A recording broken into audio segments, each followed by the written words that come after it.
அஸ்ஸலாமு அலைக்கும் welcome to சஸ் kitchen. இன்றைக்கி நம்ம எல்லாருக்கும் பிடிச்ச ஸ்ட்ராபெரி ஐஸ்கிரீம் தான் பண்ண போகிறோம். இது ரொம்ப க்ரீமியாக இருக்குங்க. அதுவும் மிக்ஸி ஜாரில் தாங்க பண்ணியிருக்கேன். நான் ஹேண்ட் பிளெண்டர்லாம் யூஸ் பண்ணல, மிக்ஸி ஜாரில் தான் செஞ்சு காமிச்சிருக்கேன் இன்றைக்கி. சில பேர் என்கிட்ட கேட்டிருந்தீங்க, ஹேண்ட் பிளெண்டர் என்கிட்ட இல்லை, நான் மிக்ஸி ஜாரில் பண்ணலாமா அப்படின்னு சொல்லி சில பேர் வீடியோவும் போடுங்க அப்படின்னு சொல்லியிருந்தீங்க. அவங்களுக்காக தான் இந்த வீடியோ. இது ரொம்ப டேஸ்ட்டாக இருக்கும். இதுக்கு தேவையான பொருட்கள் இப்போ என்னென்னு பார்த்துடலாம். நான் இன்றைக்கி 1 கப் அமுல் ஃப்ரெஷ் க்ரீம் எடுத்திருக்கேன். உங்கள்கிட்ட விப்பிங் க்ரீம் இருந்தாலும் எடுத்துக்கலாம். நான் இன்றைக்கி ஃப்ரெஷ் க்ரீம் தான் எடுத்திருக்கேன். ஃப்ரெஷ் க்ரீம் எல்லா இடத்துலையுமே கிடைக்கிது. அமுல் ஃப்ரெஷ் க்ரீம் ஒரு பேக்கெட் கிடைக்கிது இல்லையா, அது எடுத்திருக்கேன். அதில் சில்லுன்னு எடுத்திருக்கேன், ஃப்ரிட்ஜில் வச்சு நல்லா சில்லுன்னு எடுத்திருக்கேன். இதுக்கப்புறம் 1/2 கப் பால். இது ரூம் டெம்பரேச்சரில் எடுத்திருக்கேன். இது காய்ச்சி ஆற வச்ச பால். இதாங்க கரெக்டான அளவு. க்ரீம் பார்த்தீங்கன்னா நல்லா சில்லுன்னு இருக்கணும், பால் நல்லா ரூம் டெம்பரேச்சரில் இருக்கணும். இதுக்கப்புறம் 2 டேபிள் ஸ்பூன் சுகர் பவுடர் சேர்த்துருக்கேன். சுகர் சேர்க்காதீங்க, சுகர் மிக்சியில் போட்டு அரைச்சதுக்கப்புறம் சேருங்க. இதுக்கப்புறம் ஒரு 4 டேபிள் ஸ்பூன் ஸ்ட்ராபெரி க்ரஷ் எடுத்திருக்கேன். இந்த மாதிரி பாட்டிலில் கிடைக்கிது இல்லையா, இதுதான் நான் எடுத்திருக்கேன். இதை வச்சு நிறையா பண்ணலாம். கண்டிப்பாக நான் வீடியோ போடுறேன். உங்களுக்கு ஃப்ரெஷ் ஸ்ட்ராபெரி கிடைச்சாலும் அதையும் நீங்கள் போடலாம். 20 ஸ்ட்ராபெரி இருந்துச்சுன்னா போதும். நான் சொன்ன அளவுக்கு நல்லா கட் பண்ணி இதோடு சேர்த்து அரைச்சிக்கலாம். இந்த மாதிரி ஸ்ட்ராபெரி க்ரஷ் எல்லா இடத்துலையுமே கிடைக்கிது, அதனால நான் எடுத்திருக்கேன். இல்லைனா நீங்கள் எசன்ஸ் கூட சேர்த்துக்கலாம். ஸ்ட்ராபெரி எசன்ஸும் பிங்க் கலரும் நீங்கள் சேர்த்திங்கன்னா உங்களுக்கு ஸ்ட்ராபெரி ஐஸ்கிரீம் கிடச்சிரும். இது எல்லா இடத்துலையும் கிடைக்கிறனால நான் இதை எடுத்திருக்கேன். இவ்வளோ தாங்க தேவையான பொருட்கள். இப்போ வாங்க செய்ய ஆரம்பிச்சிடலாம். ஒரு மிக்ஸி ஜாரில் நம்ம எடுத்த க்ரீமை சேர்த்துடலாம். நல்லா சில்லுன்னு இருக்கணும். எல்லாத்தையுமே நான் சேர்த்துட்டேன். இதுக்கப்புறம் பால். இது ரூம் டெம்பரேச்சரில் இருக்கணும். இது காய்ச்சி ஆற வச்ச பால். இதுக்கப்புறம் நம்ம சுகர் பவுடர் சேர்க்க போகிறோம். சுகரை நான் பவுட்ரு பண்ணி எடுத்திருக்கேன் மிக்சியில் போட்டு. நீங்கள் சுகரை டைரெக்டாக சேர்க்காதீங்க. இந்த மாதிரி பவுட்ரு பண்ணதுக்கப்புறம் சேர்க்கறனால க்ரீம் ஆகிறதுக்கு ஹெல்ப் பண்ணும். இதுக்கப்புறம் நான் ஸ்ட்ராபெரி க்ரஷ் சேர்க்குறேன். இல்லைன்னா நான் சொன்ன மாதிரி ஸ்ட்ராபெரியோ இல்லைனா எசன்ஸோ சேர்த்துக்கோங்க. இது எல்லா இடத்துலையுமே கிடைக்குதுங்க, நீங்கள் கேட்டு பாருங்கள், உங்களுக்கு கண்டிப்பாக கிடைக்கும். இதை வச்சு நிறைய பண்ணலாம். நான் கண்டிப்பாக அப்லோட் பண்ணுறேன் இந்த வீடியோலாம். எல்லாத்தையுமே நான் சேர்த்துட்டேன். இப்போது இதை 2 நிமிஷம் வரைக்கும் நல்லா அடித்து எடுத்துக்கலாம். ஹை ஸ்பீடில் கண்டிப்பாக நல்லா ஸ்பீடாக அடிக்கணுங்க. க்ரீம் பார்த்திங்கன்னா நல்லா சில்லுன்னு இருக்குது, அதனால் சூடாகுன்ற பயம் இல்லை. நல்லா 2 நிமிஷம் வரைக்கும் ஹை ஸ்பீடில் நல்லா அடிங்க. அப்போ தான் நல்லா க்ரீமாக வரும். இப்போ அடித்ததுக்கப்புறம் நான் காமிக்கிறேன். இங்கே பாருங்கள், நல்லா அடிச்சிட்டேன். இங்கே பாருங்கள் எவ்வளோ க்ரீமாக வந்திருக்கு பாருங்கள், இவ்வளோ நுரைச்சி வந்திருக்கு பாருங்கள்.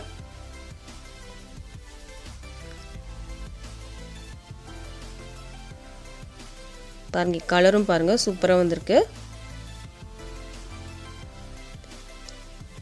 இப்போ செட் பண்ணுறதை பார்க்கலாம். ஒரு பிளாஸ்டிக் பாக்ஸ் எடுத்திருக்கேன். இப்போது இதில் சேர்த்துடலாம். பாருங்கள், இப்போவே பாருங்கள் எவ்வளோ க்ரீமியாக இருக்குது அப்படின்னு. மிக்ஸி ஜார்லேயே நம்ம ஐஸ்கிரீம் பண்ணலாம். எல்லாத்தையும் நான் சேர்த்துட்டேன். இப்போ மூடி போட்டு மூடிடலாம். இதை ஃப்ரீசரில் முதல் 2 மணி நேரத்தை வச்சு அதுக்கப்புறம் நம்ம திருப்பியும் நம்ம மிக்ஸி ஜாரில் அடிக்கணும். அப்போ தான் நல்லா க்ரீமியாக இருக்கும். நம்ம ஹேண்ட் பிளெண்டர் யூஸ் பண்ணாமல் மிக்ஸி வச்சு பண்ணுறோம் இல்லையா, அதனால் 2 தடவை நம்ம மிக்ஸியில் அடிக்கணும். இப்போது 2 மணி நேரத்துக்கு நம்ம ஃப்ரீசரில் வச்சிடலாம். 2 மணி நேரத்துக்கு அப்புறம் திருப்பியும் எடுத்து நம்ம மிக்ஸி ஜாரில் அடிக்கணும். இப்போது நான் 2 மணி நேரத்துக்கு ஃப்ரீசரில் வச்சுக்கிறேன். 2 மணி நேரம் ஆயிடுச்சு. ஃப்ரீசர்லேருந்து நான் எடுத்துட்டேன். இப்போ ஓப்பன் பண்ணி பார்க்குறேன். இப்போவே கொஞ்சம் செட் ஆக ஆரம்பிச்சிருச்சு. இதை மிக்ஸி ஜாருக்கு மாற்றிக்கலாம்.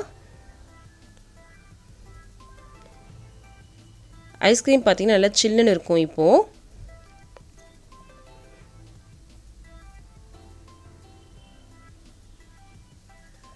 மிக்ஸி ஜாருக்கு மாற்றிட்டேன்.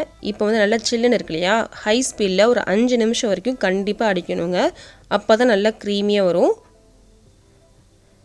நல்லா அடித்து எடுத்துட்டேன். இங்கே பாருங்கள் நுரைச்சிருக்கு பாருங்கள். இப்போது உங்களுக்கு பார்க்கும்போது தெரியுது இல்லையா, மேலெல்லாம் பாருங்கள் நல்லா நுரைச்சிருக்கு. நல்லா க்ரீமாக வரும் நமக்கு. இப்போது அதே பாக்ஸையும் நான் எடுத்துக்கிறேன். இதில் நம்ம சேர்த்துடலாம். எல்லாத்தையுமே நம்ம சேர்த்துடலாம். சேர்த்துட்டேன். இப்போது இதை வந்து நான் வந்து அலுமினியம் ஃபாயில் வச்சு நான் கவர் பண்ணுறேன். உங்கள்கிட்ட இது இல்லைன்னா பிளாஸ்டிக் கவர் இருக்கு இல்லையா, அதை வச்சு கூட கவர் பண்ணலாம். இல்லைனா பால் கவர் இருக்கு இல்லையா, அதை வச்சு கூட கவர் பண்ணலாம்.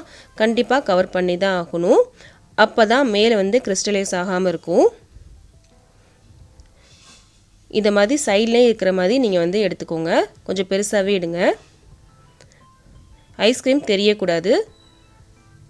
அந்த மாதிரி கொஞ்சம் பெருசாகவே எடுங்க. சைட்லலாம் இருக்கணும்.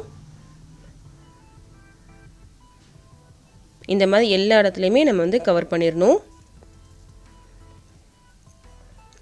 பால் கவர் வச்சு கூட நீங்கள் கவர் பண்ணலாம். பட்டர் பேப்பர் எதில் வச்சு கூட கவர் பண்ணலாம். நீங்கள் பேக்கிங் பேப்பர், பட்டர் பேப்பர் எதில் வச்சு கூட நீங்கள் கவர் பண்ணலாம். இந்த மாதிரி கவர் பண்ணிட்டோம். இப்போ மூடி போட்டு மூடிடலாம்.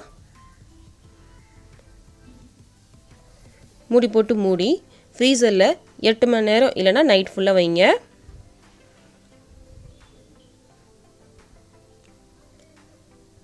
இப்போ மூடி போட்டு மூடிட்டோம்.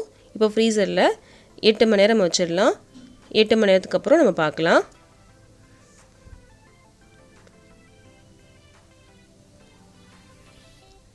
எட்டு மணி நேரம் ஆயிடுச்சு. ஃப்ரீசர்லேருந்து நான் எடுத்துட்டேன். இப்போ ஓப்பன் பண்ணலாம். இப்போது அலுமினியம் ஃபாயிலை ரிமூவ் பண்ணலாம். மேலே பபிள்ஸாக இருக்குது பாருங்கள். இப்படி இருந்தால் நல்லா க்ரீமாக இருக்குதுன்னு அர்த்தம். நான் மிக்சியில் அடித்தோம் இல்லையா, நல்லா அதுதான் காரணம் இந்த பபிள்ஸ் வரதுக்கு. இப்படி இருந்துச்சு அப்படின்னா உங்கள் ஐஸ்கிரீம் நல்லா க்ரீமியாக இருக்குதுன்னு அர்த்தம். இப்போது நான் ஸ்கூப்பரில் எடுக்கிறேன். பாருங்கள் எவ்வளோ க்ரீமியாக வருது பாருங்கள். செம்ம டேஸ்ட்டாக இருக்குங்க.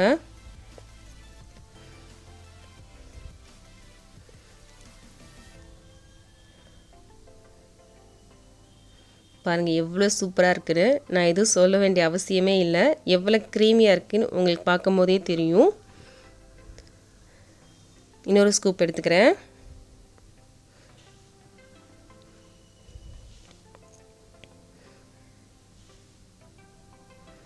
பாருங்கள் இது மேலே கொஞ்சம் டெக்கரேட் பண்ணுறதுக்காக ரோஸ் சிரப் சேர்க்குறேன். இதெல்லாம் ஆப்ஷனல் தான். பார்க்க கொஞ்சம் அழகாக இருக்கும், அதுக்காக மட்டும்தான். இது மேலே கொஞ்சம் சில்வர் பால்ஸ். டெம்டிங்காக இருக்குல்ல. கண்டிப்பாக இந்த வீடியோ உங்களுக்கு பிடிச்சிருக்கும் நம்புகிறேன். இந்த வீடியோ உங்களுக்கு பிடிச்சிருந்துச்சு அப்படின்னா கண்டிப்பாக லைக் பண்ணுங்கள், ஷேர் பண்ணுங்கள், கமெண்ட் பண்ணுங்கள். மறக்காமல் நம்ம சேனலில் சப்ஸ்கிரைப் பண்ணுங்கள். பக்கத்தில் இருக்க பெல் பட்டனை கிளிக் பண்ணிக்கோங்க. அப்போ தான் நான் ஒரு வீடியோ போட்டோன்னே உங்களுக்கு ஒரு நோட்டிஃபிகேஷன் வந்துடும். என்னோடய வீடியோவை நீங்கள் மிஸ் பண்ணாமல் பார்க்கலாம்.